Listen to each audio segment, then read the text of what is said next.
Listo, chicos. A un ratito que pase el carro recolector, ya está pasando por la puerta el carro recolector de basura. Un minutito ya.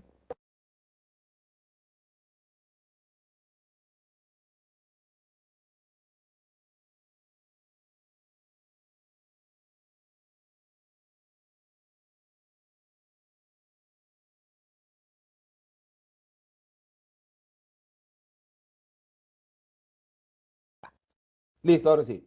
Entonces, terminamos lo que era pues, la población y estábamos viendo ya las actividades económicas. A ver, tres preguntas puntuales nada más. La primera, respecto a los indicadores demográficos, ¿cuál es el que nos va a ayudar a ver la densidad demográfica? O sea, el número de personas por kilómetro cuadrado. ¿Cuál es el indicador que nos va a ayudar a ver esto? A ver, ¿cuál es el indicador que nos va a ayudar a ver esto? Les doy dos alternativas, la población absoluta o la población relativa. Relación relativa. La población relativa, perfecto. Segunda pregunta, ¿cuánto es el número de hijos por mujer que en promedio se tiene? Dos, profesor. Dos. Dos, no me digan 2,2, porque si me dicen 2,2, entonces ¿cómo sería? Dos hijos y un bracito, o dos hijos y su cabeza. No, dos, redondeando. Siempre cuando hablamos de población hay que redondear. Tercera pregunta, ¿cuántos censos se han llevado a cabo en el Perú?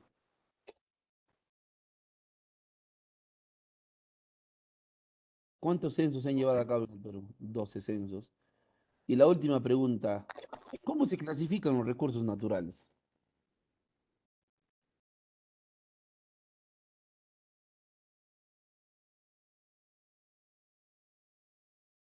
¿Cómo se clasifican los recursos naturales? ¿Alguien? Renovables y no ¿Nadie? renovables. Ya, falta uno más. Renovables, no renovables y Hables, ¿cuál? inagotables. Inagotables. Perfecto, muy bien. Entonces, ya nos hemos recordado lo que hemos hecho en la clase anterior y ahora vamos a continuar con la última parte en este tema, ¿no? Entonces, a partir de los recursos naturales, habíamos dicho que se desarrollan las actividades económicas y que en el caso de Perú tenemos tres, ¿no? Del sector primario, el sector secundario y el sector terciario. Entonces, un poco para aclarar de qué se trata cada una de estas actividades, tenemos. Dentro del sector primario están las actividades extractivas, directas y sin transformación de los bienes que se pueden obtener de la naturaleza. O sea, cuando uno extrae, cuando uno extrae, ¿qué está haciendo? Está convirtiendo el recurso natural en materia prima, ¿no? Está convirtiendo el recurso natural en materia prima. Entonces, ¿cuántas actividades tiene el sector primario? Tiene cinco, ¿ve? Tiene cinco actividades económicas. Pero que en esta ocasión vamos a ver tres, ¿sí? Vamos a ver tres. Entonces, acá está primero la agricultura. ¿Y qué es la agricultura? Es la actividad donde el hombre va a multiplicar los vegetales, ¿ya? Va a multiplicar los vegetales utilizando la tierra o suelo, como también el agua y las semillas de los productos. ¿Qué más tiene la agricultura? Es la principal actividad económica que concentra, es la actividad que concentra, perdón, mayor cantidad de PEA. ¿Qué significa PEA? Hemos dicho la clase anterior. ¿Qué significa PEA? Población económicamente activa. Población económicamente activa. Y se practica hace más de 7.000 años, ¿no? En el Perú, la agricultura tiene más de 7.000 años de practicado. Viene desde la época preinca, pero ¿en qué época fue donde se tecnificó, se perfeccionó, se desarrolló pues técnicas muy importantes? Fue en la época incaica, ¿no? En la época incaica utilizaron los andenes, las chacras hundidas, los camellones, ¿no? Sobre todo. Ahora bien, ¿cómo es la agricultura? Uy, un ratito ya. ¿Cómo es la agricultura en la zona costeña, en la zona andina y en la zona selvática? En la zona costeña es intenso la agricultura, quiere decir que es básicamente desarrollado. ¿Qué más? Es mecanizada porque se utilizan bastantes máquinas dotadas de sistemas de riego. Acá se utilizan sistemas de riego, riego por gravedad, riego por aspersión, riego por goteo, y que sobre todo esto tiene que ver pues con que cualquiera no puede desarrollar esos sistemas, ¿no? Tiene que haber gente profesional Y justamente acá trabajarán pues los ingenieros agrónomos. Utiliza gran cantidad de fertilizantes e insumos, bueno para el producto, malo para la tierra. Los cultivos son destinados a la industria de la exportación. Es de buena producción y de productividad. Cuando es producción es cantidad y cuando es productividad es calidad, ¿no? Entonces, lo que se da en la costa es cantidad y calidad. Uno de los aspectos que hace que la agricultura se desarrolle de una manera correcta en la costa es que cuenta con medios de comunicación muy buenos, están en buen estado. Tanto es así, pues, que, por ejemplo, en la costa hoy día cosechan y mañana ya está en el mercado, ¿no? En cambio, en la zona andina y en las zonas selváticas, hoy día cosechan y por las vías de comunicación que están en pésimo estado, en 3 4 días llega recién el producto, ¿no? Entonces, ahí viene la gran dificultad sobre todo. Ahora, ¿cuáles son los productos que normalmente se dan en la costa? Se produce algodón, caña de azúcar, espárragos, que es un producto de exportación, la vid, que es la uva, que también es otro producto de exportación, tomates, limones, cebollas, entre otros más. En la zona andina es cambiante. Bueno, por ejemplo, esta es la forma de cultivar en la costa. Esa es la forma de cultivar en la costa. Esto se llama surcos, ¿no? Se hacen surcos, pero no pues en una chacra, ¿no? Sino en grandes extensiones, ¿ve? En grandes extensiones se hace todo esto. En la zona andina es extensiva, o sea, es menos desarrollada. Acá todavía se sigue practicando con métodos artesanales y antiguos, ¿ve? Todavía está el arado, la chaquitaquia, se practica el cultivo de secano, ¿no? Aquel cultivo que depende mucho de las estaciones necesita abundante mano de obra, más personas que máquinas. Se practica en pequeñas parcelas que normalmente se le conoce como las chacras. Carece de ayuda científica y técnica, acá no hay sistemas sofisticados de riego, ¿no? Acá es lo que el campesino, el agricultor ha aprendido con la experiencia. Esto es lo bueno, utilizar abonos naturales, que es el excremento de animal doméstico. ¿De qué animales se va a utilizar su excremento? ¿De qué animales?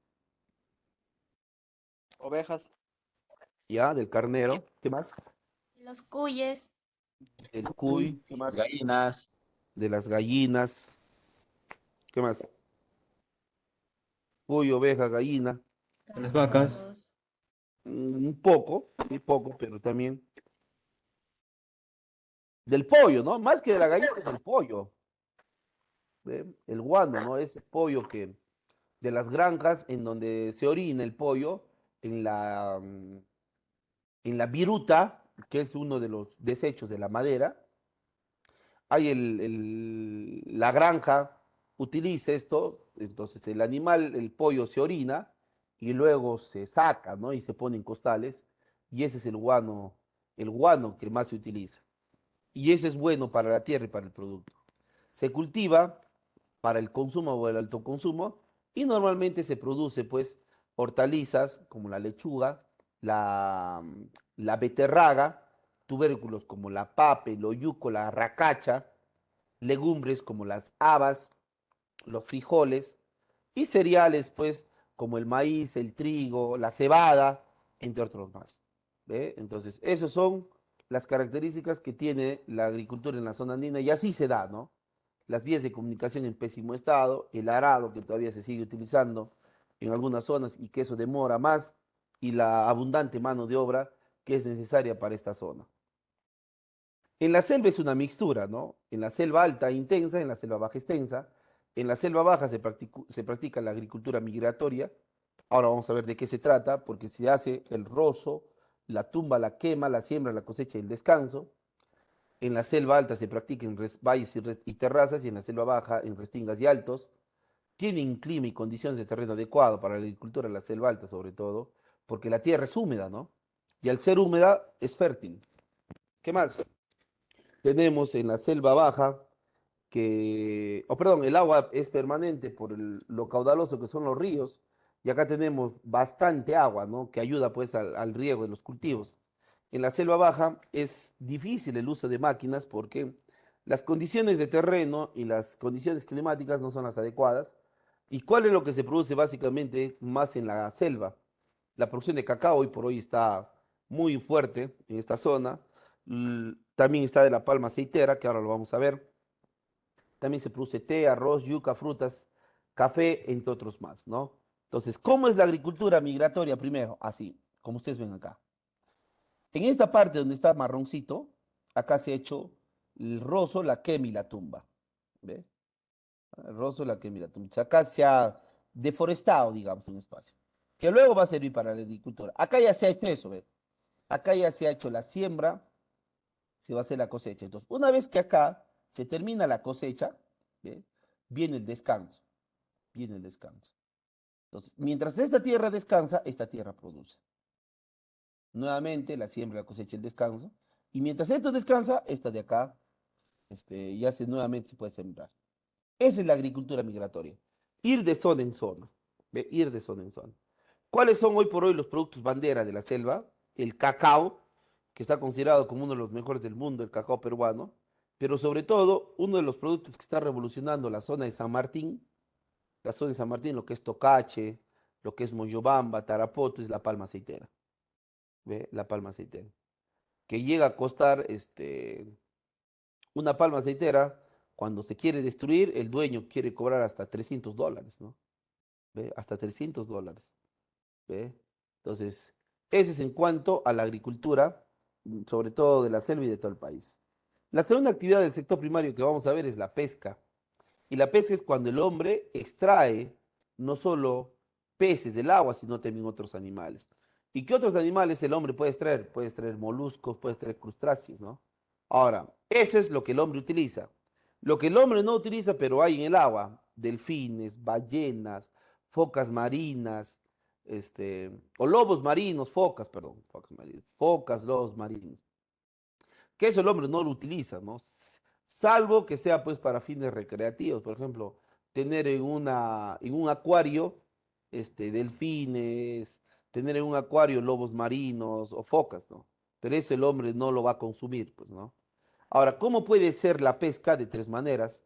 Puede ser en el mar, puede ser en los lagos lacustre o puede ser en los ríos fluviales. Existen dos tipos de pesca, la industrial y la artesanal, y según la FAO, que son siglas en inglés, que en castellano significa Organización de las Naciones Unidas para la Agricultura y la Alimentación, Perú es el segundo productor pesquero de todo el mundo después de China. Somos el segundo país productor pesquero del mundo. ¿Ve? Y pese a ello, ¿cómo está distribuido el consumo? 23.8% consumo directo, la carne, mejor dicho, y 75.8% consumo indirecto. ¿Ve? Lo que es la fabricación de harina y aceite de pescado. Entonces, lo que yo a veces no entiendo, lo que yo a veces no entiendo, es como siendo un país productor pesquero, no consumimos carne de pescado en en nuestro consumo diario. A ver, les hago una pregunta. Les hago una pregunta. ¿Cuántas veces carne de pescado comen al día, a la semana ustedes? Yo una vez, Casa una o dos. Una. Ni siquiera a la Una vez. semana, al mes. profesor. Al mes, profe, yo uno. Y si La no semana. consumen carne de pescado, viene la otra pregunta que sale, que se desprende. ¿Y cuál es la carne que más consumen? Generalmente el pollo. Pollo. El pollo. Y tanto consumen pollo, que hasta plumas ya les está saliendo. Por eso es que paramos todos débiles, ¿no? Nosotros deberíamos consumir todo tipo de carnes. O sea, la dieta tiene que ser balanceada, ¿no? O la alimentación. Por eso es que en el Perú dice, no estamos desnutridos, sino, profe, en el Perú estamos mal alimentados. Esa es la verdad. En el Perú no es que estamos desnutridos, sino en el Perú que estamos mal alimentados. ¿Ve? Y eso ocurre porque teniendo muchas cosas no lo utilizamos. Dicen los especialistas que nosotros mínimamente deberíamos consumir, porque es lo que existe bastante, mínimamente deberíamos consumir de 2 a 3 veces por semana carne de pescado. ¿Y saben por qué? Porque la carne de pescado es la más nutritiva de todo el mundo. Que sí, profe, claro. La carne de pescado es la más nutritiva del mundo por las vitaminas que tiene. Y una de las vitaminas que tiene es justamente la omega 3. que es espectacular. ¿Para qué? ¿Para qué es bueno el omega 3? Para el cerebro, ¿no? ¿Eh? Que sí, claro.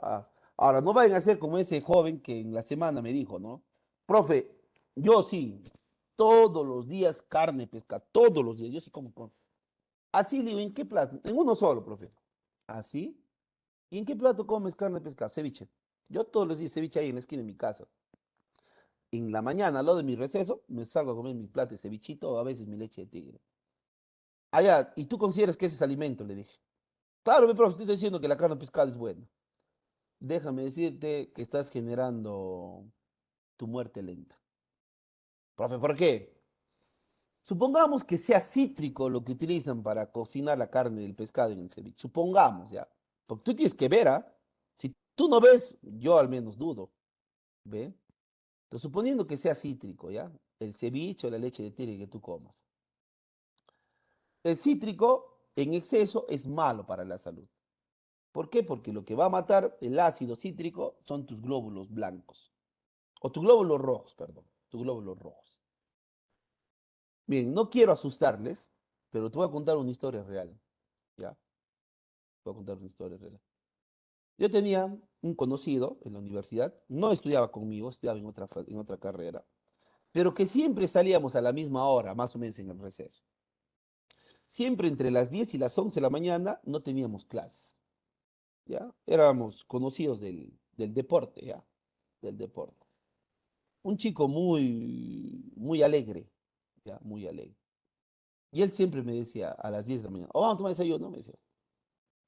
Como yo soy uno de los pocos peruanos que no me gusta ni el ceviche ni la leche de tigre porque no me gusta mucho el cítrico, yo le decía, ¿qué vas a comer? Al frente que comes cevichito o lechecita de tigre.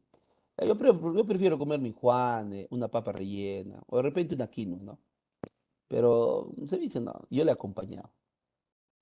Casi el mismo tiempo que yo estuve en la universidad, él también estuvo. ¿Ya? Más o menos unos 5 años, todas las mañanas se comía su leche de tigre y su ceviche. Todas las mañanas, sagradamente. Eso era su desayuno. Eso era su desayuno. No pasó ni muchos años que terminamos la universidad y de pronto otro conocido me escribe al celular y me dice, oh, fulano y tal está mal, me dice. ¿Así? ¿Y qué ha pasado? Le ha dado cáncer al estómago, me dice. Y le digo, ¿cómo va? Está con sus quimios, pero tiene muy avanzado el cáncer. ¿Qué había pasado? El cítrico, si es que era limón, ya, le había terminado quemando el estómago. Quemando el estómago. ¿Eh? Luego salió en las noticias que los que vendían ceviche, los que vendían leche de tigre en las carretillas no utilizaban limón, utilizaban el ácido en polvo, que funciona como limón, pero que ya es químico y es dañino para la salud. ¿Eh? ¿Te das cuenta o te das cuenta? Entonces, la carne de pescado tú tienes que consumirlo, por ejemplo, en sudado. No me gusta, es rico, dependiendo de cómo lo preparan. ¿Ve? Dependiendo de cómo lo preparan. ¿Ve? Por ejemplo, un buen pescado apanado con su frejolada. Para mí es una delicia. ¿Ve? Hay un pescado que en casa siempre compramos, que es de la selva, el raya se llama, el pescado raya, que parece bróster. Cuando lo fríen, parece bróster. ¿Ve? El chilcano también es bueno, pero dependiendo cómo lo acompañen. Cuando es solo caldo, no es tanto. Hay tantos platos, la trucha. ¿Ve? El pescado seco, bueno, nunca he comido el pescado seco de la selva, creo que le llaman pango, ¿no? Pango creo que le llaman al pescado seco, ¿no? De la selva, o estoy mal. Ese es fuerte, peor que tocos, profe. No te podría decir, no Es te rico, podría decir. profe, es rico. No, pero si es igual, peor que el toque, no te podría decir. Creo que el comentario no es tan acertado, Charlie, ¿ya? Pero la cosa es que, como les vuelvo a repetir, hay diferentes formas que se podría consumir pescado y que es bueno para la salud. ¿Cómo se da la pesca en nuestro país? Sobre todo en los ríos de la costa, en los ríos y lagunas en la zona andina y en los ríos de la selva. En los ríos de la costa, ¿ve?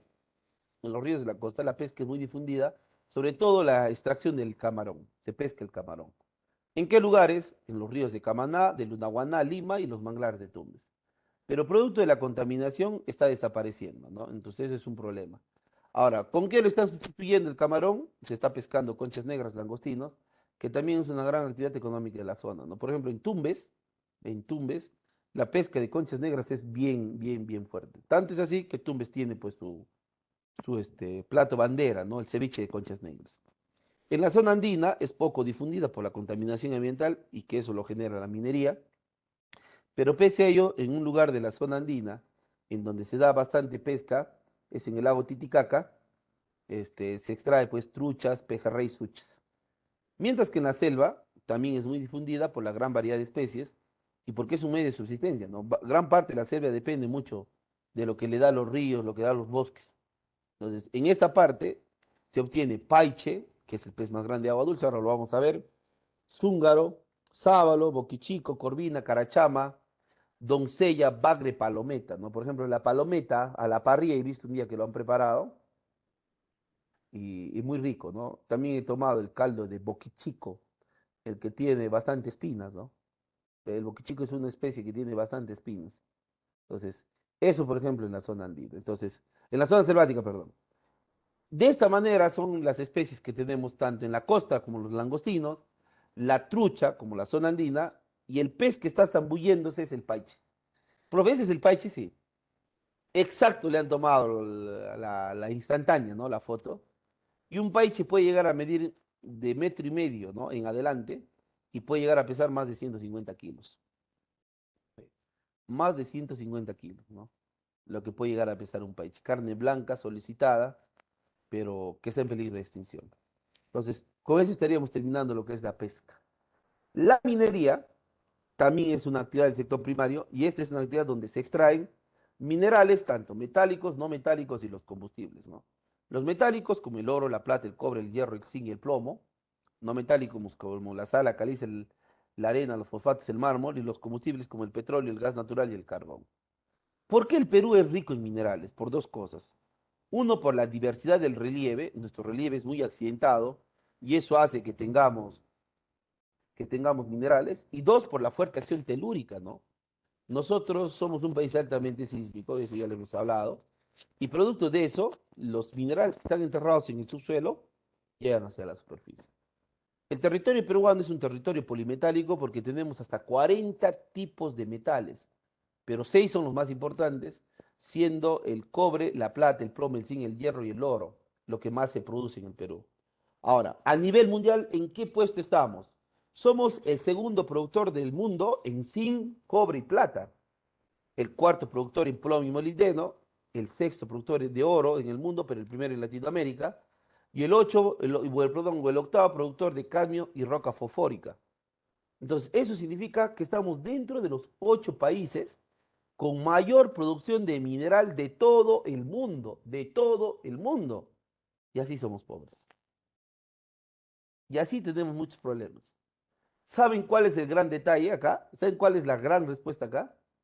Es que nosotros solo somos exportadores o transformadores de materia prima. ¿Qué somos nosotros? Exportadores. ¿Exportadores o transformadores? Exportadores. Solo Exportadores. somos exportadores de materia prima, mas no estamos transformando. Por ejemplo, el cobre, así como ven ahí, así se extrae el cobre de las entrañas de los cerros. ¿Ya? Así como ustedes ven en la imagen, así es el cobre. Así nosotros le vendemos al mundo. Y luego el mundo, ¿cómo nos devuelve? En cable. ¿Ustedes sabían que esto tiene cobre o no? Este es un cable de energía eléctrica. ¿Tiene cobre o no? Sí. ¿Y por qué tiene cobre esto? Porque el cobre es un transformador de energía. Entonces, nosotros le vendemos la materia prima, esa piedrita, y luego el mundo nos transforma así. ¿Y esto vale más o vale menos que la piedrita? ¿Cuál vale más? ¿El cable El o cable la vale más. piedrita? El ¿Por cable, qué? ¿no? Porque ya está transformado, pues. ¿Ve? Entonces, nosotros vendemos la materia prima barato, pero el producto final lo compramos caro. Ahí viene el por qué no podemos eliminar la pobreza. ¿Cómo se divide la minería? De dos maneras, de tres maneras, la gran, la mediana y la pequeña. La gran minería está a cargo de las empresas transnacionales, o sea, las extranjeras, en donde se requiere una gran inversión y fuertes capitales, o sea, muchos recursos. Acá se utiliza maquinaria grande y moderna, sofisticada, y para ser considerado dentro de la gran minería se necesita al menos al día producir 5.000 toneladas métricas de mineral. 5.000 toneladas métricas de mineral. Representa el 60.4% de la producción nacional, esta gran minería. ¿Cuáles son justamente esos centros mineros? Dentro de la gran minería está la compañía Cerro Verde, está en Arequipa y los dueños son la Freeport-McMoRan de Estados Unidos. Produce cobre y molibdeno. Está Yanacocha en Cajamarca, a cargo de dos empresas, Buenaventura de Perú y la Newton Mining Corporation de Estados Unidos. Produce oro, es la más grande de Sudamérica. Hierro Perú Marcona en Ica se encarga de producir hierro, ¿ve? Y a cargo de la empresa china la Shougang. Toquepala Bajone, que está en Tacna y Moquegua, los dueños son la empresa estadounidense, la Surten Perú Cooper, Corporation de Estados Unidos, y como ya hemos dicho, produce cobre. Pierine en Ancash, a cargo de la canadiense Barrick Gould y produce oro, inició sus operaciones en 1928. En bruto, nosotros no vendemos materia bruta, Saraí. Nosotros vendemos materia prima. Ya, el problema es que no hay industrialización, pues ese es el tema, que no hay inversión en las industrias. Tintaya en Cusco, a cargo de la empresa suiza Strata, produce cobre. Antamina, que está en el distrito de San Marcos, en Ancash, los dueños son cuatro empresas, hay un consorcio acá, que son la empresa Strata de Suiza, la BHP Billington de Australia, la TEC de Canadá y la Mitsubishi de Japón, son dueños del centro minero polimetálico más grande de todo el mundo. Apunta, Antamina es el centro minero polimetálico más grande de todo el mundo. No es el centro minero más grande, sino es el polimetálico, o sea, el que produce varios tipos de metales. Justamente, ¿qué metales produce Antamina? Zinc, oro, molibdeno, comenzó sus operaciones en el 2001, y Antamina es el único centro minero del Perú que tiene su propio mineroducto de 302 kilómetros en donde trasladan los minerales desde el distrito de San Marcos, en Ancash, hasta el puerto de Lobitos, en Guarmey. Es el único que tiene su propio mineroducto. Y por último, Pasco, operado por la empresa estadounidense, la Volcan, y es polimetálico también Pasco, ¿no? Es polimetálico, produce zinc, plomo, plata. En 1991 adquirió la propiedad de otras minas y es una mina a tajo abierto.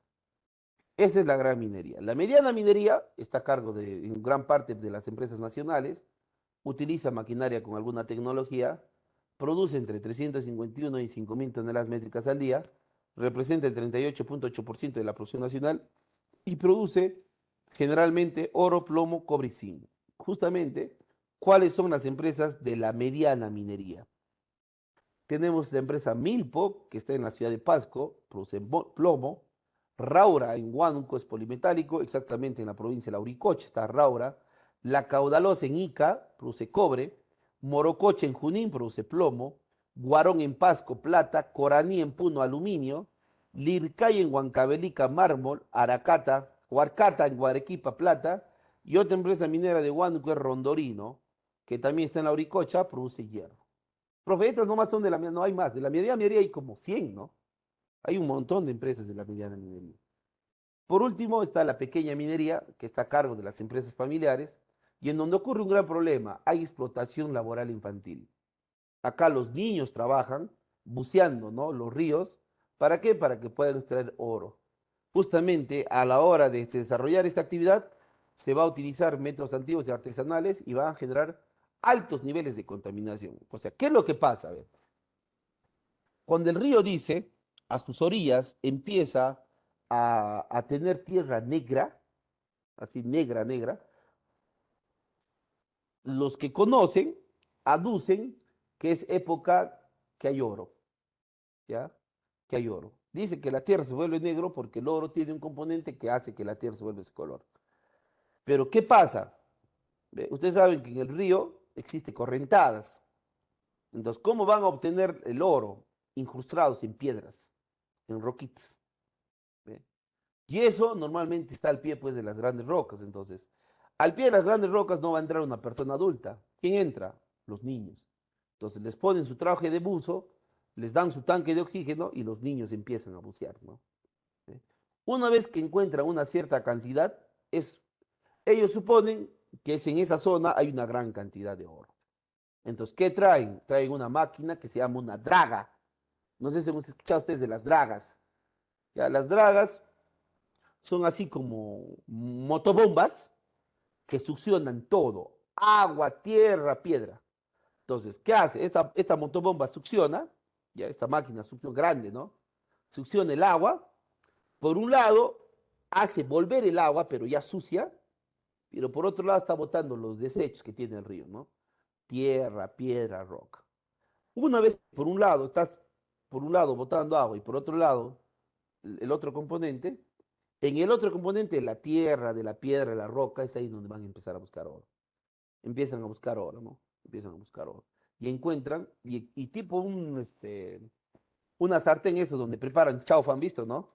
Esas sarténs, esas bateas, ahí empiezan a echar ya el oro. Entonces ahí empiezan a lavar, a lavar, a lavar, a lavar, a lavar, y la cosa es que quedan las pepitas de oro. Pepitas, pepitas, pepitas, pepitas. Ahora, el tema está en cuánta contaminación has generado ahí. ¿Cuánta contaminación has generado ahí? Tremenda, ¿no? Tremenda contaminación. Representa el 1.3% de la producción nacional. ¿Y en qué zona se desarrolla básicamente esta pequeña minería? En Puno, pero sobre todo en Madre de Dios, ¿no?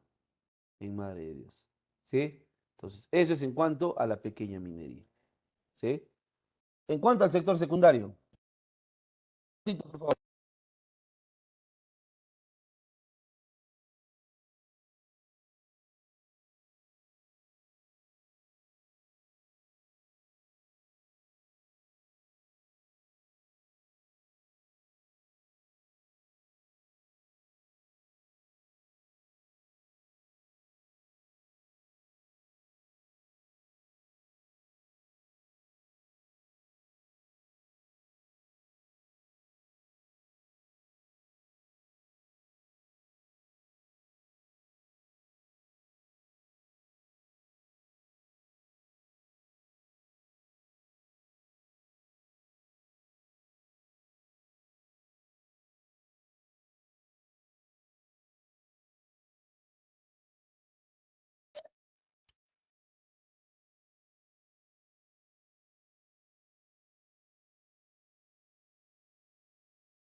En las actividades del sector secundario están las actividades que van a transformar, ¿ve? Los bienes que se extraen de la naturaleza. O sea, los bienes que se extraen en el sector primario, escuchen bien, ¿ah?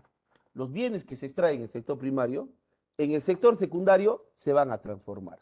¿Ve? En el sector secundario se van a transformar. ¿Sí? Y acá, ¿cuál está? La industria. ¿Ve? La industria. Entonces, ¿qué es la industria? Acá estoy poniendo un ejemplo, ¿ah? Acá estoy poniendo un ejemplo. Como te digo, el sector primario tiene pesca, minería, agricultura, ganadería y tala. Entonces, a ver, Edgar, entonces, lo que se extrae acá en la industria se va a poder transformar. Entonces, ¿qué es la industria? Acá está, ¿no? Es la actividad humana donde el trabajo, donde el trabajo y el uso de máquinas va a transformar la materia prima en productos semielaborados y manufacturados. O sea, ¿saben cuál es el gran problema de la industria en el Perú? Que sigue siendo muy incipiente. O sea, la industria en el Perú lamentablemente no ha podido desarrollarse. No ha podido desarrollarse. ¿Correcto? Entonces, en ese sentido, acá hemos puesto el ejemplo de la tala, ¿no? Por ejemplo, acá se extrae los troncos de los árboles. Esos troncos, a través de máquinas, se convierten en madera, en tablones. Y esos tablones, ya transformados, vamos a tener sillas, mesas, puertas, ventanas. Ese es el proceso industrial. Pero ¿dónde ha comenzado? En la tala. Y la tala es una actividad del sector primario. ¿Ve? Un sector primario. Entonces, ¿cuáles son las principales industrias que tiene el Perú? Acá hay varios. Tenemos la industria metalúrgica, la que transforma metales. ¿Ve? La que transforma metales. ¿Y cuáles son los centros metalúrgicos más importantes? ¿Ve? Tenemos Hilo, ¿ve? La industria metalúrgica de Hilo, que está en Moquegua, de San Nicolás, que está en Ica, la que más grande es la que está en Lima, Cajamarquía, y Funsuri en Ica. En estos lugares es donde se va a transformar, se va a fundir los metales para obtener algunos otros productos. Acá es de todos los metales, oro, plata, cobre. Pero hay una industria que es exclusivamente de un mineral, que es el hierro, la siderúrgica. Entonces, la industria siderúrgica va a transformar el hierro en acero. Y acá tenemos dos empresas siderúrgicas importantes. Sider Perú, ¿ve? Que está en Chimbote, Ancash, y Aceros Arequipa, que está en Acari, Arequipa. ¿Ve? Esas son las industrias siderúrgicas más grandes que tiene el país. Tenemos la petroquímica, que se encarga de transformar el petróleo en múltiples derivados. ¿Y cuáles son las refinerías? O sea, cuando se transforma el petróleo en derivados se llama refinar. Y en este tema tenemos la Pampilla, que es la más grande de todo el Perú. Esto está a cargo de la empresa española Repsol, que está en la ciudad de Lima, la que está en la imagen. Conchán en Lima,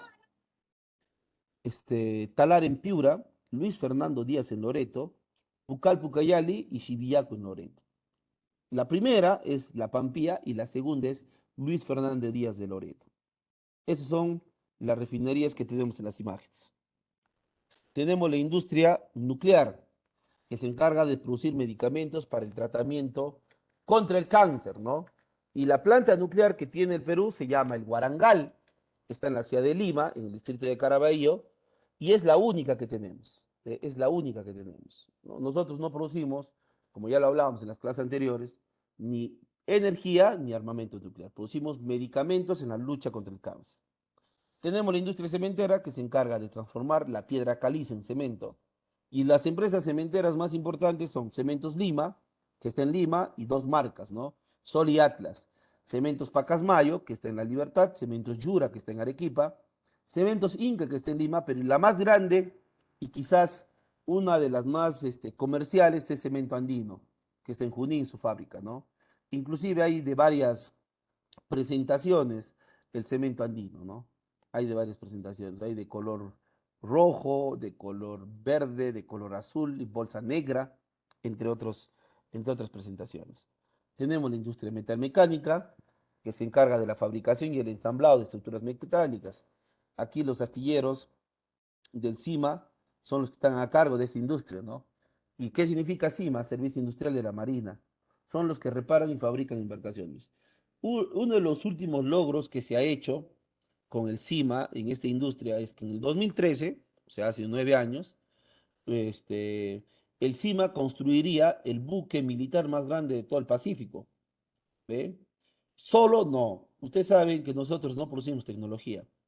Entonces, ¿qué se produjo acá? La infraestructura, ¿no? La estructura metálica. ¿Quién puso la tecnología?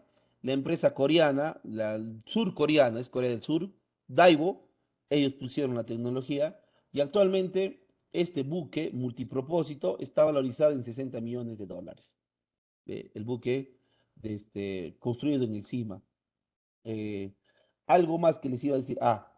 Que si hemos fabricado embarcaciones, ¿estamos lejos o cerca de fabricar aviones?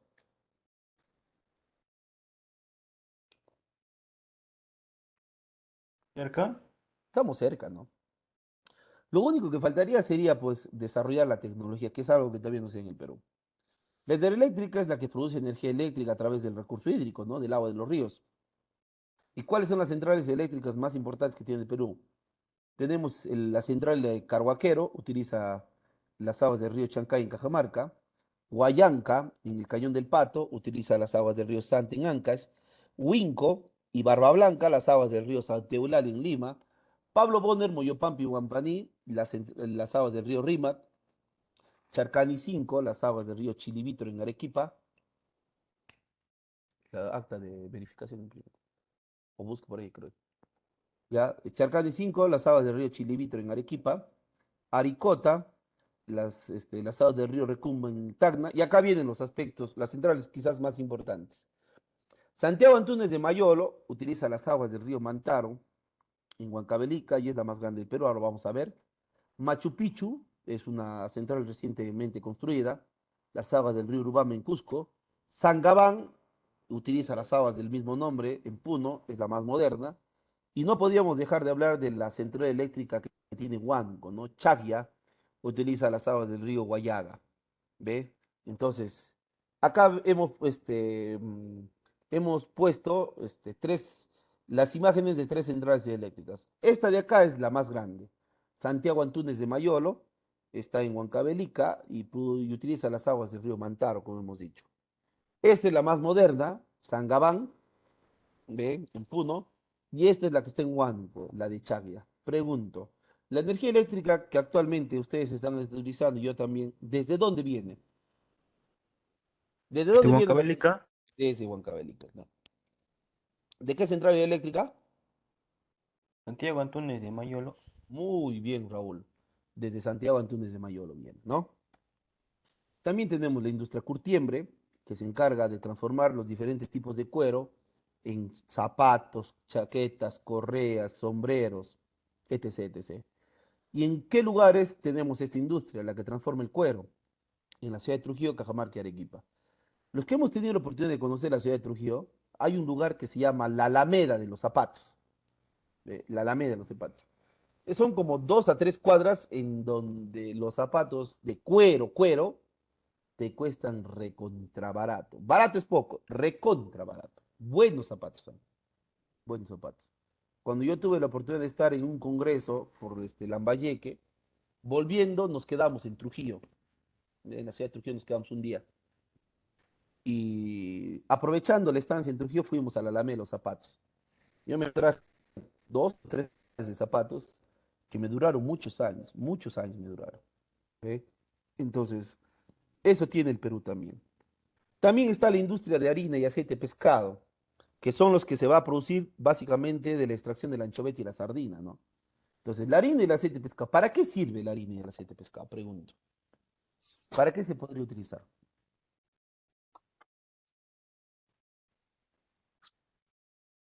¿Ah? Para comida de los animales, como los perros y los gatos, por favor. ¿De qué es eso, Jeremy? ¿Harina o aceite? ¿O los dos?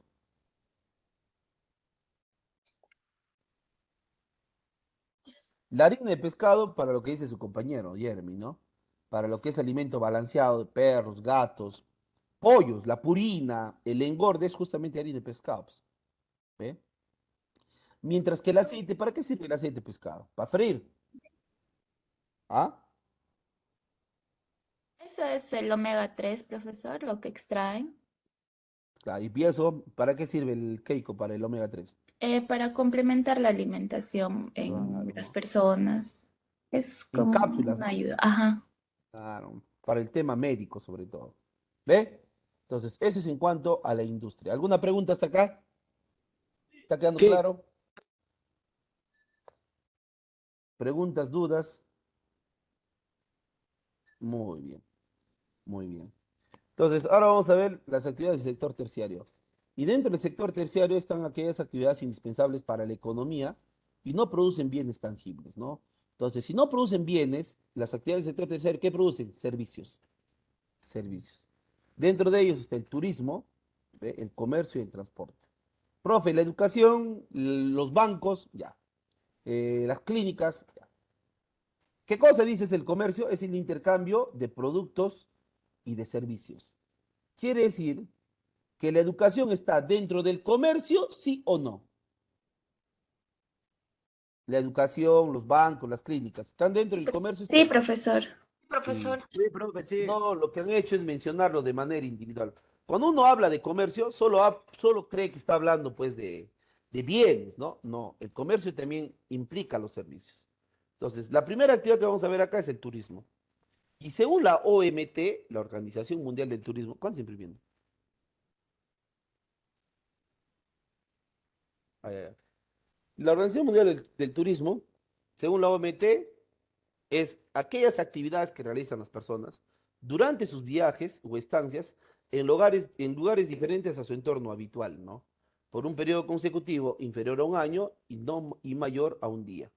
Puede realizar turismo por fines de ocio, por negocios o por otros motivos. En el Perú, el turismo es la segunda actividad económica después de la minería. Primero es la minería y segundo es el turismo. ¿Por qué? Porque nos genera muchas divisas económicas. En ese sentido, ahora, en la próxima semana, se viene un feriado largo. Creo que el feriado largo está desde el jueves o desde el miércoles. Desde el jueves, profesor. Desde el jueves, ¿no? Entonces, jueves, viernes, sábado y domingo, muchas personas se van a ir de viaje. Y al irse de viaje, ¿están desarrollando esta actividad económica o no? Sí, ¿no? Y, Sí, ve. Por ejemplo, yo tengo pensado, todavía no sé si lo voy a concretar, irme de viaje, pero estoy pensando viajar. Un poco para distraernos, relajarnos, ¿no?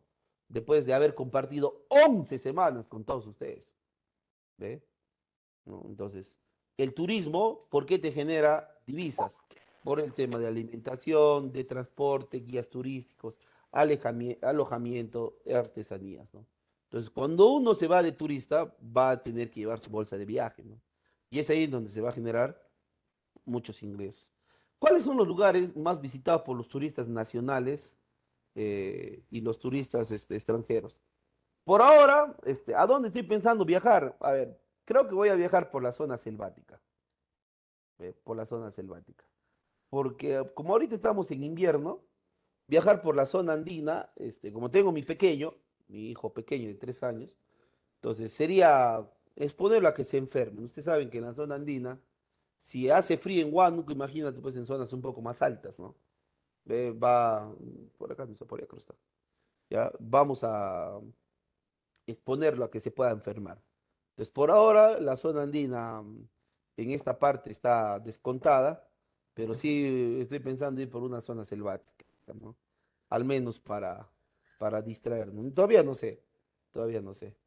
Pero muchos, como yo y como otros, optarán pues a dónde viajarán, ¿no? Siempre se utiliza, como dice, el feriado largo o las vacaciones de medio año para poder realizar un viaje de turismo, ¿no? De visitas, de relajo, ¿no? Y que es importante, siempre es bueno salir, ¿no? Siempre es bueno salir. Y eso es lo que el turismo te genera. Entonces, ¿cuál es el lugar más visitado del Perú por turistas nacionales como también extranjeros? Machu Picchu, ¿no? ¿Ustedes saben cuántos turistas recibe Machu Picchu? ¿Ah? ¿Saben cuántos turistas recibe Machu Picchu al año? Nadie ha podido obtener este dato, yo les digo. Solo Machu Picchu, solo Machu Picchu recibe más de 1 millón de turistas al año, entre nacionales y extranjeros. Solo Machu Picchu. Pero no solo hablando del turismo en Machu Picchu, pues no. Si bien es cierto, es una maravilla mundial que a todos se enamora y gusta, pues tenemos, por ejemplo, la ciudad de Barro como Chan Chan, tenemos Cuélap en Chachapoyas, tenemos las playas de la costa norte, los paisajes andinos con sus lagunas, con sus nevados, y pues en las zonas selváticas sus cataratas, sus cavernas, sus lagos, sus lagunas, sus comunidades, ¿eh? Que son parte pues de la vivencia, ¿no? De verdad que hablar del turismo en el Perú es no parar, ¿no? Yo he tenido la oportunidad de conocer, y se los hablo a título personal, he tenido la oportunidad de conocer casi el 70% del territorio peruano, casi el 70%.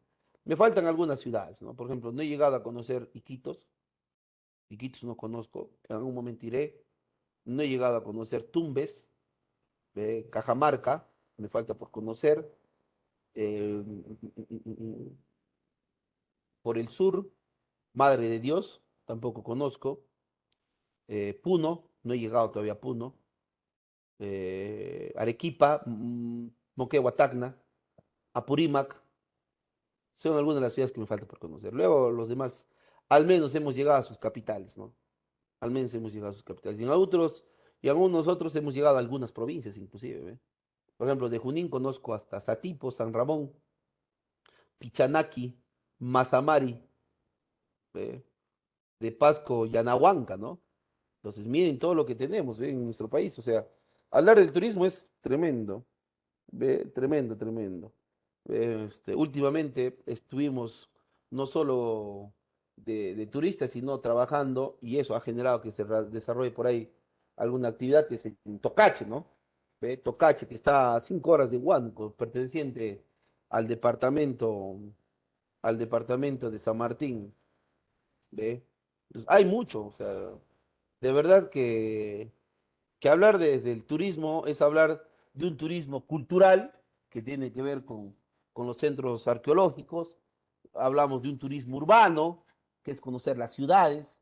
Por ejemplo, en Ayacucho se realiza turismo urbano cuando se visita las 33 iglesias. En Lima, cuando se visita, por ejemplo, la plaza de armas, el palacio de gobierno, ¿ve? Ese es un turismo urbano. Tenemos el turismo vivencial, que es conocer comunidades nativas, campesinas. Tenemos el turismo natural, eso se da en la selva, ¿ve? Eso se da en la selva. Y pues tenemos el turismo, bueno, natural, cultural, vivencial, urbano, de aventura, está. Me olvidaba el turismo de aventura. Esos que se realizan cuando tú vas a acampar a algún determinado lugar, ¿no? Entonces, hablar pues de esta actividad es fascinante, ¿no? Pero para eso tienes que trabajar, pues, o sea, tú no vas a pasar de turista pues si no trabajas, ¿no? Inclusive hay unas, no sé si ustedes han visto en las redes, en la plataforma del YouTube, hay unas tres chicas que utilizan el bueno, barato y bueno, bueno, barato y bonito, ahí está, ya me acordé, las tres B. Ellas recorren con el auspicio de, de algunas empresas del país y te dicen, ¿no? Si vas a visitar tal lugar, te recomiendo que te vayas a los hoteles de esta zona porque te cuestan misias, pero viajeros. Claro, bueno, barato y bonito, escuché, ¿ya? Entonces, ellas se van, te dicen, ¿no? ¿Sabes qué? Puedes comer bien en tal lugar, la entrada en tal lugar turístico es tanto, y una serie de cosas, ¿no? Lo que tengo, por ejemplo, una vez que pase el invierno, es ir, por ejemplo, o que baje el frío, es Churín. ¿Ustedes han escuchado de Churín o no? ¿Ah? Es la Sierra de Lima, profesor. Claro, es la zona andina de Lima, en donde, ¿qué se tiene en Churín? Muchos baños Aguas termales, termales. ¿no? Baños termales, ¿no? Entonces, por ejemplo, eso en algún momento vamos a tener que conocer y de seguro, pues, así ahondaremos un poco más el conocimiento de nuestro querido y hermoso país, ¿no? El Perú es fascinante, eso es lo único que les puedo decir, es fascinante. ¿Sí? En cuanto al comercio, es la actividad que consiste en el intercambio de bienes y de servicios, y acá tenemos dos, ¿no? El comercio nacional y el comercio internacional. El nacional tiene su principal mercado en Lima, los emporios comerciales, no solo textiles como Gamarra, sino también de productos de importación y de muchas otras cosas más, está en Lima.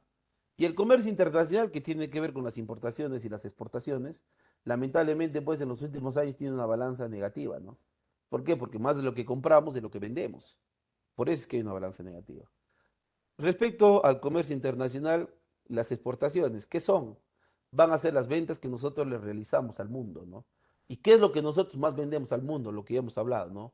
Materia prima de los minerales, ¿ve? Porque también hay materia prima de la pesca, como lo que son las anchovetas y las sardinas. Pero más lo que le vendemos es minerales. ¿Qué nos ayuda a las exportaciones? ¿Cuáles son sus ventajas? Se ahorran divisas, ya no se va a utilizar mucho dinero del extranjero, sobre todo para comprar, vamos a ahorrar, vamos a crear riquezas, va a disminuir la dependencia económica y va a impulsar la producción, ¿no? Si el mundo me compra 100 kilos de anchovete y sardina para la harina y el aceite, entonces eso va a incitar en que yo sobre un tiempo pueda producir más, ¿no? Se pueda desarrollar más. ¿Cuáles son o qué son las importaciones? Las importaciones van a ser las compras que realiza un país sobre otro, ¿no? ¿Y qué ventajas y desventajas nos trae? Las ventajas nos permite acceder a insumos, máquinas y tecnología que nuestro país no tiene. Ejemplo, los celulares. ¿Los celulares es un producto de importación, sí o no? ¿Ah? Sí, profesor. ¿Por qué? ¿Por qué es un producto de importación los celulares? ¿Ah? Ya que en Perú no contamos con tecnología para Claro. producirlo. No hay Muy bien. fábricas aquí, profesor. Porque en Perú no se fabrica. Entonces, como lo que no tenemos, tienes que comprarle al mundo. Y otra ventaja es que supera épocas de carencia, ¿no? Comprar, por ejemplo, alimentos cuando hay sequías, cuando no producimos. ¿Cuáles son las desventajas que nos trae la importación? Se pierden divisas porque tienes que comprarle al mundo, aumenta la dependencia económica, genera recesión, pero lo más analítico es la afecta a la industria nacional. Y a esto se llama dumping. ¿Sí? A esto se llama dumping. En ese sentido, pues lo que ocurre es lo siguiente, ¿no? Lo que ocurre es lo siguiente. ¿Sí? Divisa es moneda extranjera, Charlie. Ese es divisas, moneda extranjera. ¿Ve? Entonces, el dumping, volviendo al dumping, es lo siguiente. Que, por ejemplo, Perú siendo productor de arroz y teniendo bastante ganado vacuno, nosotros preferimos comprarle arroz y preferimos comprarle carne de res al extranjero. Por ejemplo, arroz a quién le compramos? A los chinos. A los chinos compramos arroz. ¿Ve?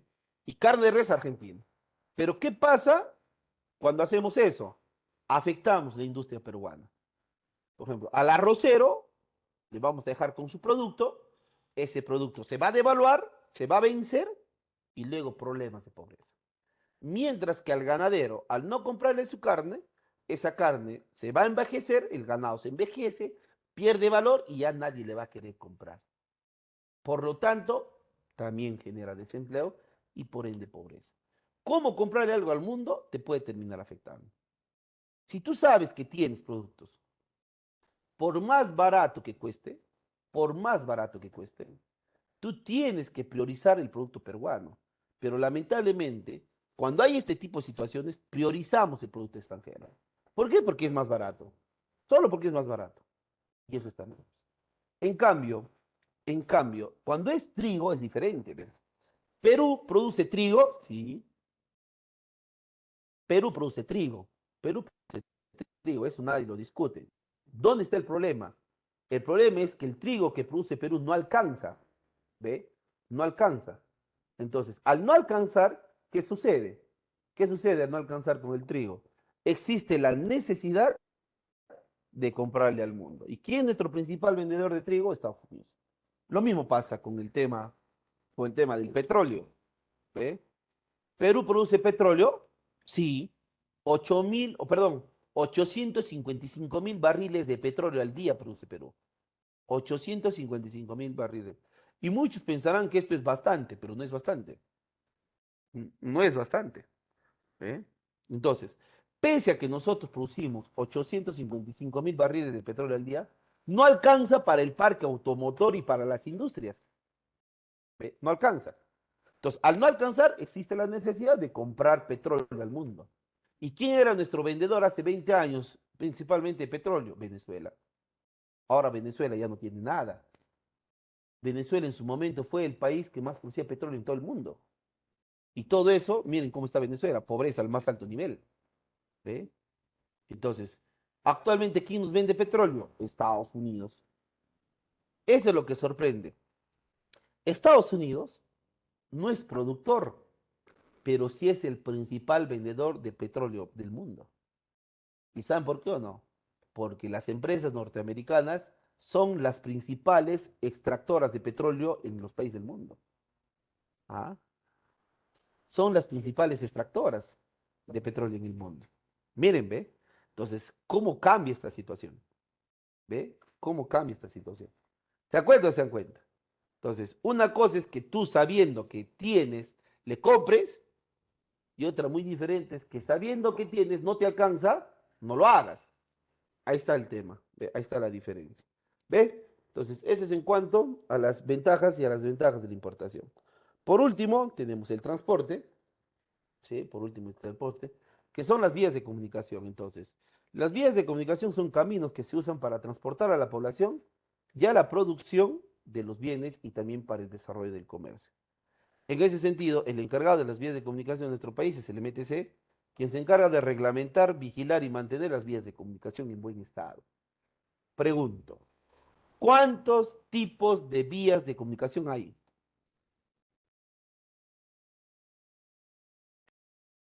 Tres, profe. ¿Ah? ¿Cuáles son? ¿Ah? Terrestre, ¿Qué más? aéreo ¿Ya? y Marítima. marítimo. ¿Solo en el mar nomás hay transporte en el agua? ¿O también en los ríos? También sería fluvial. Y, pero sigue siendo agua. ¿Y no hay transporte en lagos o solo ríos y mares? ¿El lago Titicaca transporta o no transporta? Sí, ¿no? Sí, profesor. Por lo tanto, estos tres, ¿cómo lo podríamos asociar resumir? Transporte acuático. Claro, está bien. El transporte acuático, pues, ¿por qué te ríes? Está bien. El transporte acuático también existe. ¿Ve? ¿Qué dependencias ayudan al Ministerio de Transportes para que las vías estén en buen estado? Tenemos Provías, que se encarga de gestionar y ejecutar los proyectos de infraestructura del transporte. Mayormente lo vemos en carreteras a Provías. Corpac, la Corporación Peruana de Aeronavegación Comercial, se encarga de administrar los puertos a nivel nacional, ¿no? Por ejemplo, uno de las vías de comunicación que en los últimos años se ha estado utilizando, o se está utilizando, perdón, se está utilizando fuertemente, es el transporte aéreo, ¿no? Yo hace un par de meses he tenido la oportunidad de viajar en avión, ¿ve? Y en ese sentido, pues el pasaje no ha costado muy caro, ¿no? No me ha costado muy caro. ¿Por qué? Porque lo he comprado con 2 o 3 semanas de anticipación, ¿ve? Me acuerdo que el pasaje en avión me ha costado 80 o $82, ¿ve? Que en ese tiempo la moneda estaba pues a 3.6, ya me salía un poco más de 240, 250 soles, ¿no? Y un poco más. Entonces, ¿cuánto me costaba el pasaje en bus cuando uno está acostumbrado? Y no lo digo porque de repente tenga plata, pero un pasaje en bus, en esos bus cama, en donde casi estás yendo durmiendo, te cuesta casi 80, 90 soles, ¿no? Entonces no había mucho la diferencia entre lo que era pues el pasaje en avión, ida y vuelta, sí, ida y vuelta, compré a ese precio. No había mucha diferencia en lo que era el pasaje en bus, en lo que era pasaje en avión, ¿no? Lo compré el ida y vuelta, sí, las ofertas son ida y vuelta. ¿Ve? Lo compré el ida y vuelta. Y bueno, pues me evité todo ese trayecto de que tiene la carretera central, ¿no? Eh, a mí no es que me choque el viaje, sino lo que no me gusta es la curva. Eh, estás, pasa Sambo y ahí comienza la odisea de la carretera central. Lo mismo es casi cuando viajas de Huánuco a Tingo María, ¿no? Pasas el túnel de Carpis y anda, encuéntrate con todas las curvas que vas a ver, ¿no? Así paras yendo, ¿no? Y si el carro va a velocidad, en ese plan paras, ¿no? En ese plan paras. Entonces, eso a veces es incómodo, ¿no? ¿Ve? Es incómodo. Pero, bueno, pues los que tengan la posibilidad de viajar en avión, háganlo.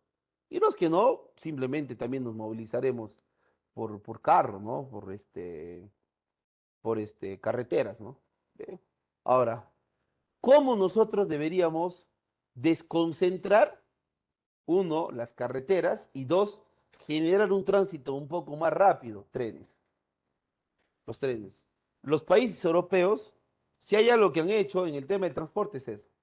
Han hecho una reingeniería del transporte y por ello es que hoy por hoy en Europa todos los países, sin excepción, tienen vías ferroviarias en buen estado. Perú tiene vías ferroviarias, sí, tiene vías ferroviarias, pero que no se utilizan en gran parte para el transporte, excepto el del Cusco, ¿no? Ve, el ferrocarril del Cusco. Ve, que para que tú llegues a Machu Picchu, tienes que viajar de Ollantaytambo hasta Aguascalientes, ¿no? Hasta ahí es más o menos un viaje de 2 horas, 3 horas, en donde te deja el tren y luego ya un bus te deja hasta la misma entrada de Machu Picchu. Un bus de 40 minutos de viaje más o menos. Entonces, ese es en cuanto a Corpac, ¿no? La Corporación Peruana de Aeronavegación Comercial. En cuanto a ENAPU, ¿no? La empresa nacional de puertos se encarga de mantener y supervisar puertos marítimos, como por ejemplo el Callao, Chimbote, puertos fluviales, como lo que hay en Pucallpa, en Iquitos, en Nauta, y puertos lacustres, ¿no? Lo que tenemos pues en el lago Titicaca. Por un lado, Perú, que es el lugar donde salen las embarcaciones, y que ya no tenemos nada que ver pues con Bolivia. Bolivia, su puerto importante es Huaqui, ¿no? Tenemos Ocitrán, que es el órgano supervisor del transporte, regula y vigila las concesiones, y por último, pues Serpos, que se encarga de la correspondencia, ¿sí? Que sobre todo tiene que ver con lo que es el tema de las cartas, ¿no? De cartas, entre otros más. Pero, en ese sentido, con eso estaríamos terminando todo lo que son las actividades económicas. ¿Alguna pregunta? ¿Preguntas, dudas, interrogantes?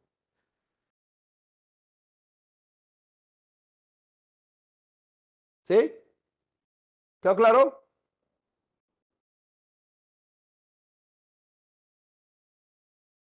Muy bien. Por último, tenemos lo que es la visión política del Perú y acá hay un problema y dos procesos. El problema es el centralismo, ¿no? El centralismo es una característica de la organización económica y social del país en donde se establecen las relaciones centro-periferia, ¿no? Todo lo que manda el centro, este, vamos vamos a tener que ver lo que pasa en la periferia. Ahora, el centralismo no solo se da de Lima con los departamentos, sino también se da de las capitales de los departamentos con las provincias y los distritos, ¿no? Entonces, es más o menos como te voy a poner el ejemplo ahorita. Díganme ustedes, ¿en qué otra provincia de Huánuco, que no sea Huánuco, vamos a encontrar, por ejemplo, centros comerciales como Real Plaza, Open Plaza, Metro? En Díganme, ninguno, profesor. no hay. Solamente hay en Huánuco. Aquella persona de provincia que quiera ir a comprar productos a centros comerciales, ¿dónde va a tener que venir? Acá, ¿Dónde va a tener que venir? A a la Huánuco. ciudad. Claro. Entonces, lo mismo que nosotros hacemos cuando viajamos a Lima, cuando queremos algo, nuestros correligionarios, o sea, nuestros paisanos, vienen desde provincias acá. Entonces, quiere decir que el centralismo que se da de Lima con todo el país, también ahora lo estamos viendo de las capitales de los departamentos con otras provincias y distritos, pues, ¿no? Entonces, cuando se habla del centralismo, hablamos de un sistema de organización estatal en donde las decisiones vienen del gobierno y son únicas y emanan del mismo centro. También es un modelo en donde las decisiones políticas se toman desde el gobierno central. Ahora, los datos que tenemos para mí son más que alarmantes, ¿no? 32% de toda la población del Perú está en Lima y Callao. De 33 millones, casi 10 millones están en Lima y Callao. 33% de las universidades del Perú están en Lima y Callao. La mejor pública en Lima, la San Marcos. La mejor universidad privada, la Católica, en Lima. 40% de los profesores están en Lima. 46% de la energía hidráulica. Miren las centrales que hemos visto, producto del río Santa Eulalia, del río Rímac, son 5. 5 centrales eléctricas tiene Lima. 51% de los trabajadores del Estado están en Lima. 75% del Producto Bruto Industrial de las industrias están en Lima. 63% de los abonados telefónicos en Lima. 80% de la inversión privada está en Lima. Y muchos otros datos más están en Lima. Entonces, ¿qué es lo que pasa? Que la gente de las provincias está cansada de que ellos, o que todos nosotros digamos, dependamos lo que diga Lima. Si Lima no nos quiere aprobar 100 millones, no tenemos los 100 millones. ¿Pero por qué? ¿Por qué? Mírenme, te voy a dar un ejemplo para que puedas entender el centralismo. Te voy a dar un ejemplo. ¿Cuál es la principal actividad económica que tiene el Perú? La minería. La minería nos genera mucha plata. Pregunto, ¿Lima es minero, sí o no?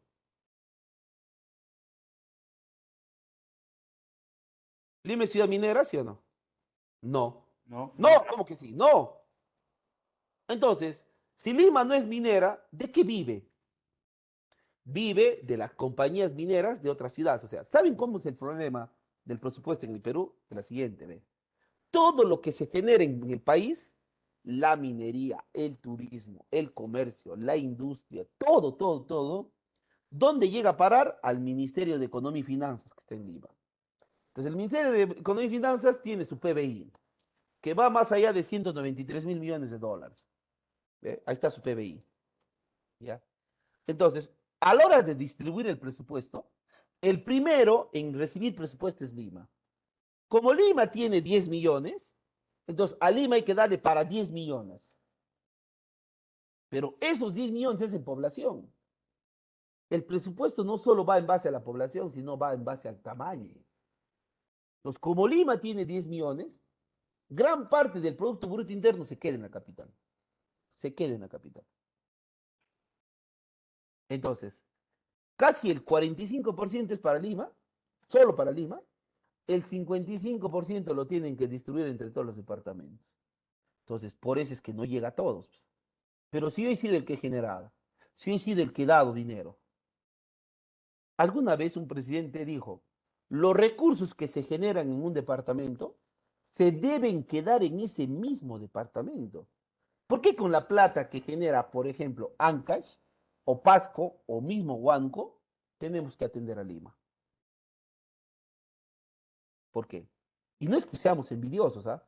O que seamos egoístas, pero ¿acaso en estas ciudades no tenemos necesidades? ¿Acaso en estas ciudades no hay muchas cosas por hacer? ¿O solo es que Lima es el único que tiene derecho a hacer todo? ¿Te das cuenta o te das cuenta? Por eso es que este problema nos genera muchos aspectos. Ahora, ¿cuáles son las ventajas? Aunque no lo crean, el centralismo nos genera ventajas. Mayor poder y unidad, lo que se manda simplemente se cumple, no hay negociación. Y la economía y la seguridad pueden concentrarse fácilmente. Bueno, la economía podría ser, pregunto, ¿la seguridad será? ¿Eh? ¿Se podrá concentrar la seguridad? No, no. Si Lima es la ciudad más insegura del país. Desventajas del centralismo, más falta de desarrollo de las regiones, la migración interna, la frustración en la calidad de vida de los emigrantes y la invasión a terrenos públicos y privados. Ese es el gran problema que tiene el centralismo. ¿Cuáles son las consecuencias? El despoblamiento del campo, por que se vayan hacia Lima, pero eso no está el tema, acá está el tema, ¿ve? Ha originado que un gran decrecimiento de nuestra producción de alimentos agrícolas, o sea, como hoy ya no hay gente en el campo, no hay quien produzca, y al no haber producción, simplemente no hay alimentos.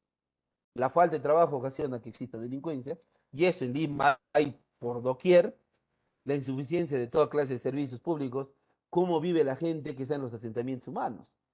¿Cómo vive la gente que está en los asentamientos humanos? Con todos los servicios, en los asentamientos humanos hay agua potable, desagüe, energía eléctrica, internet, TV por cable, ¿todo hay eso? No, no, no hay. ¿Eh?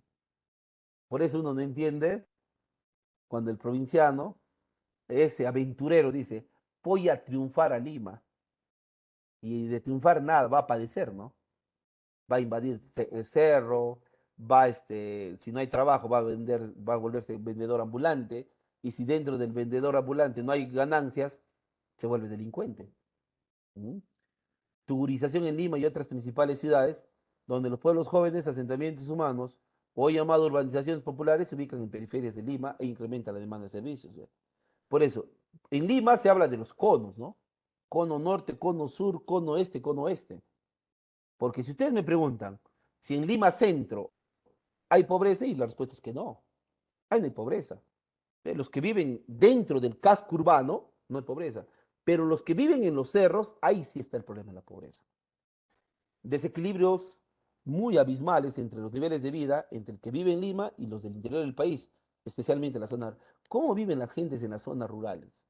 ¿Cómo viven las personas ahí? Con falta de muchos servicios, ¿no? Mientras que Lima tiene parques bonitos, metropolitano, metro. En las zonas rurales hay mucho por hacer. Y olvido y exclusión de los pueblos amazónicos y andinos, que también son parte de nuestro país, pero que no se les atiende.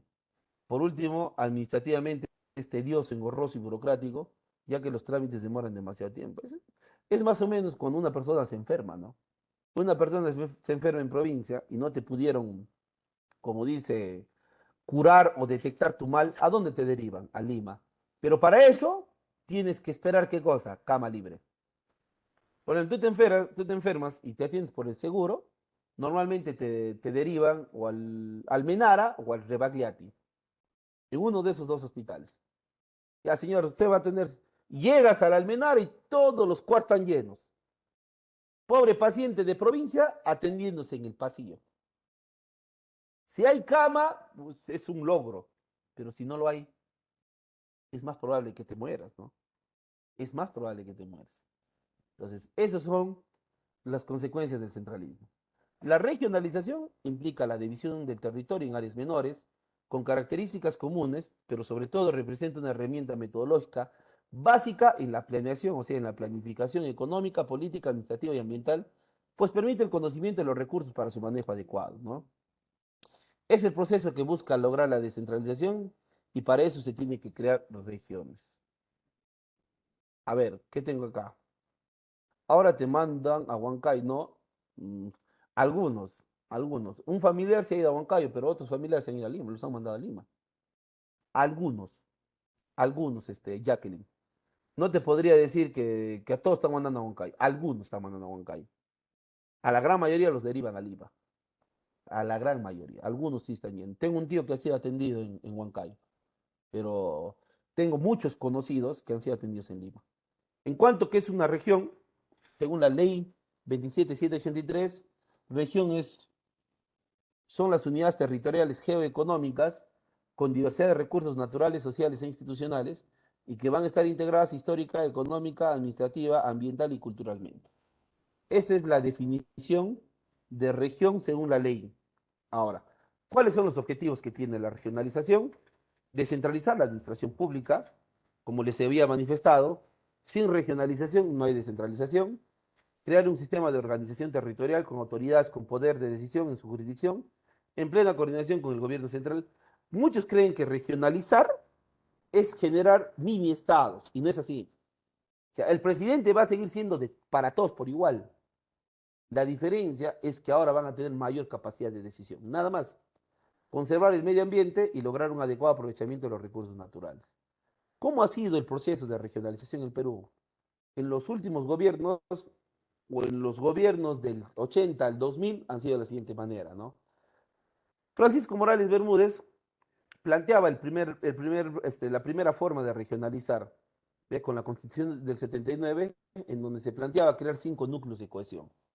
¿De quién sería la idea? No sería de Francisco Morales Bermúdez, sino sería de otro militar, de nombre Edgardo Mercado Jarrín, ¿no? Edgardo Mercado Jarrín, padre de la geopolítica peruana, planteaba crear 5 capitales y que a partir de estas 5 capitales se iba a desarrollar la periferia de estos lugares.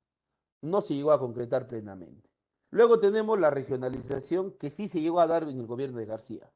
En 1988, con la ley de bases de la regionalización, la 24650, se crearían 12 gobiernos regionales. Aunque no todas las regiones estuvieron bien hechas, pero ya era un paso. O sea, esto se tenía que mejorar, nada más. Solo duró 2 años este proceso de regionalización, porque en el año 90, Alberto Fujimori decidiría desaparecer estas 12 regiones y crear en su reemplazo la CETAR. ¿Qué significa CETAR? Consejo Transitorio de Administración Regional, convirtiéndolo en una de las instituciones más corruptas. Entonces, desde el 90 hasta el 2003, el Perú tenía a las CETARs, porque el 1 de enero del 2003, Alejandro Toledo dividiría políticamente 25 regiones administrativas que hoy llamamos gobierno regional, que tampoco fue bueno, porque una región son la unión de 2 o más departamentos. ¿Qué hizo Toledo? En cada capital de departamento creó un gobierno regional. Por ejemplo, Huánuco es departamento, sí, pero dentro de ese departamento hay un gobierno regional también. ¿Ve? Hay un gobierno regional. Entonces, ahí viene el problema. Ahí viene el problema.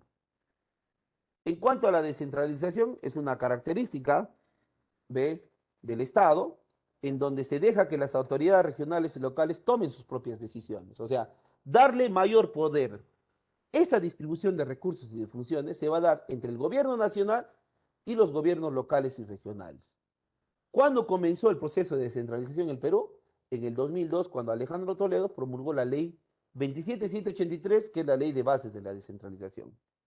Desde el 2002 hasta el 2022, ¿hemos avanzado sustancialmente en la descentralización? No. La respuesta es que no. ¿Ve? No. Lamentablemente, en 20 años no se ha hecho un buen proceso de descentralización. No se ha tomado en cuenta los principios de la descentralización que está en el artículo 4 de esa ley. Primero, permanente. ¿Por qué la descentralización tiene que ser permanente? Porque constituye una política de Estado. ¿Qué significa esto? Pueden cambiar presidente, pero tienen que continuar con esta política. Gradual, porque se asigna competencias y transferencias de recursos del gobierno central en forma progresiva y ordenada. Yo no le puedo decirle a la autoridad local o regional, de la noche a la mañana, si una autoridad local, un alcalde recibía 10 millones, de la noche a la mañana dale 50. ¿Por qué? Porque no va a tener capacidad de gasto. Yo le tengo que dar, como dice, de a poquitos. Si yo este año te doy 20, producto de la descentralización, y tú has sabido gastarlo, el siguiente año no te voy a seguir dando 20, te tendré que dar 30. Pero si tú al siguiente año, dándote 30, no has gastado más que 21 o 22, entonces yo tengo que volverte a darte 20.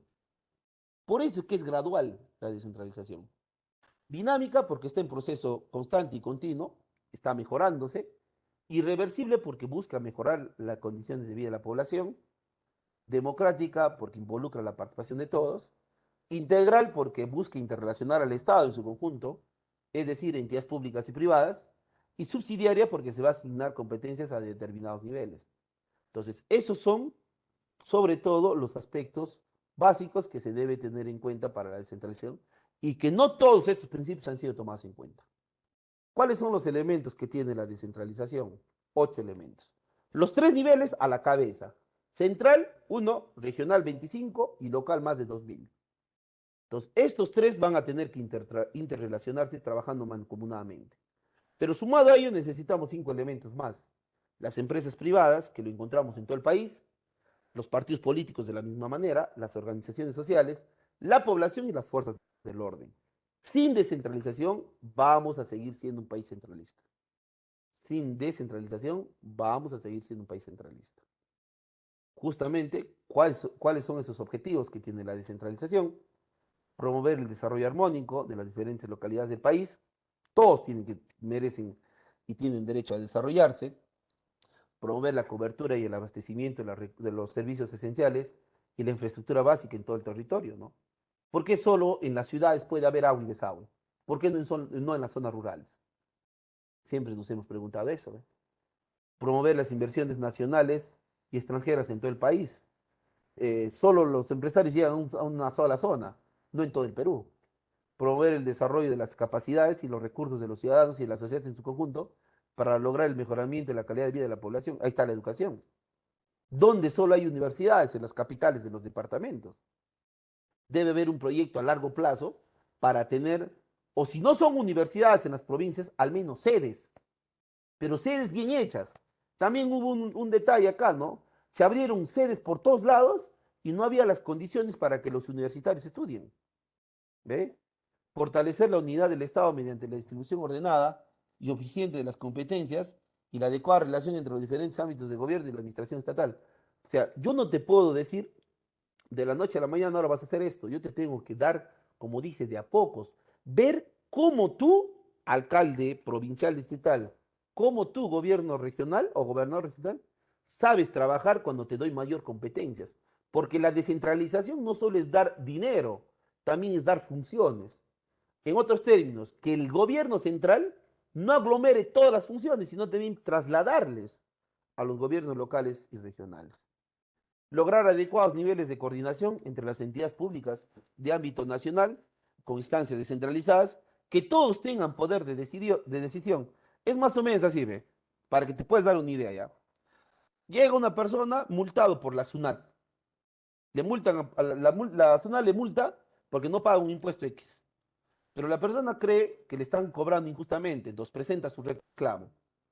Presenta su reclamo.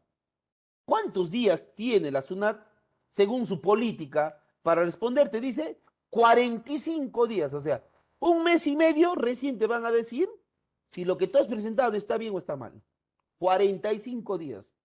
Y lo peor de todo es que cuando tú vas a preguntar a la oficina de la SUNAT en Huánuco, lo primero que te dicen, espérate, Lima todavía no responde.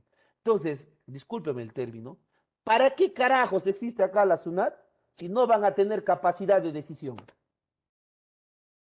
¿Ah? ¿Para qué? ¿No les parece? Lo mismo pasa con las AFPs, lo mismo pasa con los seguros, lo mismo pasa que todos. Siempre está, Lima todavía no responde, Lima todavía no da, y Lima, y Lima, y Lima. Entonces, ¿para qué supuestamente tenemos oficinas descentralizadas si todos van a depender de Lima? No, pues, si tú tienes una oficina descentralizada, ellos tienen que tener capacidad de decisión. Si no, no estamos hablando de nada. ¿Para qué? Simplemente es pantalla, simplemente es infraestructura. ¿Sí o no? A eso viene este objetivo. Gestión de asuntos públicos de su localidad.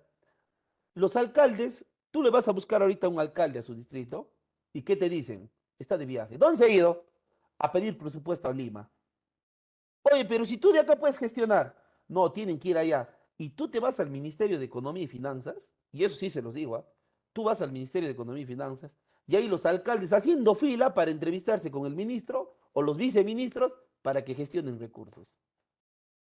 O sea, tú has elegido un alcalde para que esté en Lima pidiendo recursos o para que esté en el distrito gestionando tus necesidades.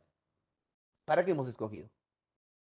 De los 365 días del año, el alcalde más para 100 días o 150 días en Lima que en su localidad. Y el alcalde tiene como justificar, ¿no?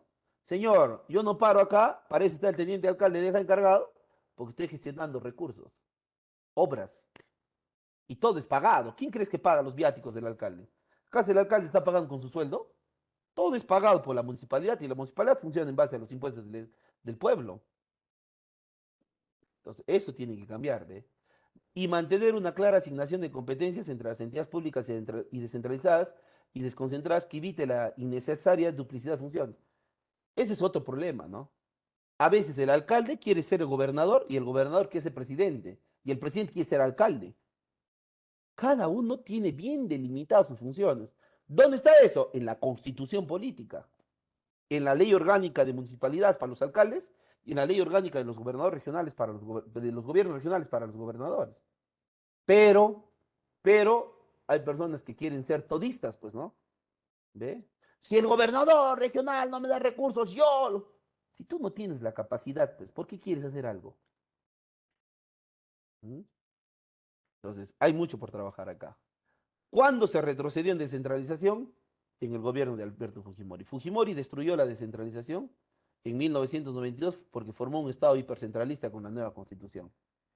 Fujimori anuló las 12 regiones que el APRA había creado, ¿no? El APRA había creado 12 regiones y esto ya era un avance.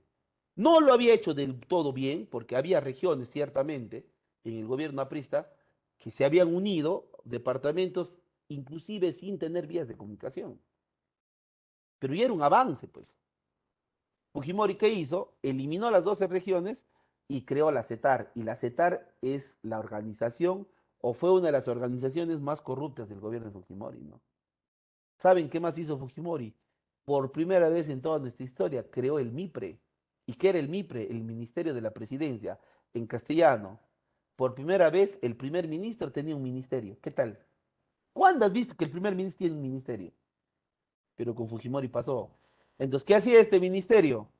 Trabajaba de la mano con la CETAR y pues se convirtió en coordinador con las regiones.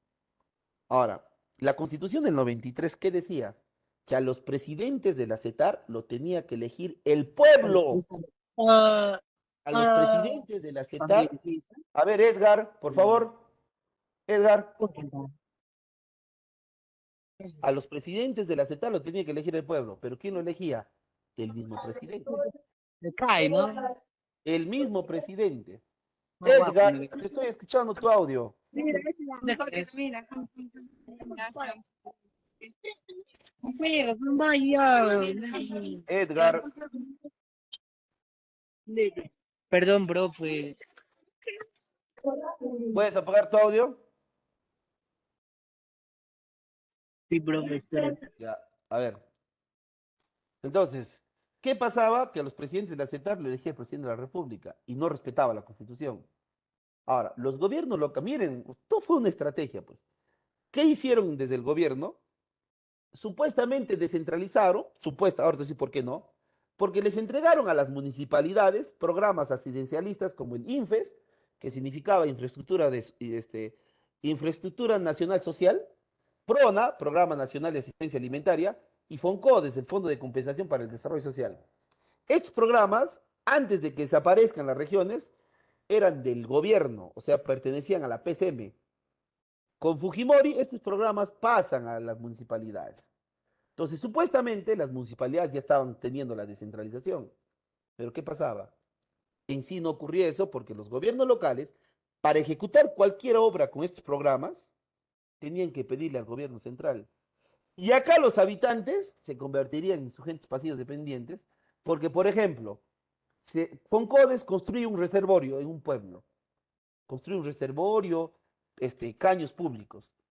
Si Foncodes dependía de la municipalidad, ¿quién debería inaugurar esas obras? Reservorio, caño público. ¿Quién debería inaugurar esas obras? El Municipalidad. alcalde. El alcalde, pues, ¿no? La municipalidad.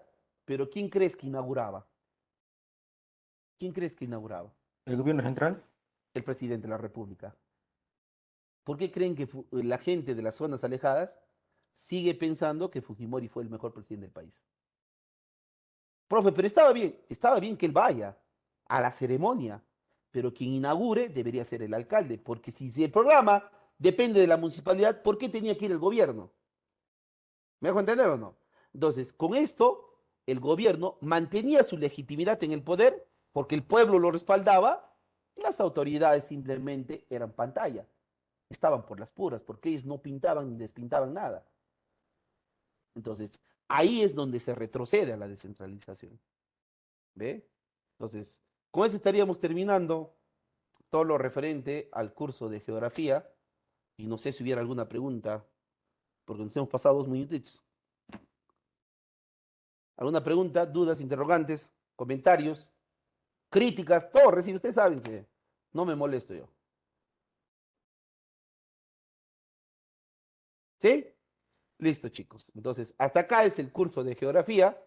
No me despido porque después del receso tenemos el curso de cívica. ¿Sí? Hasta ese momento.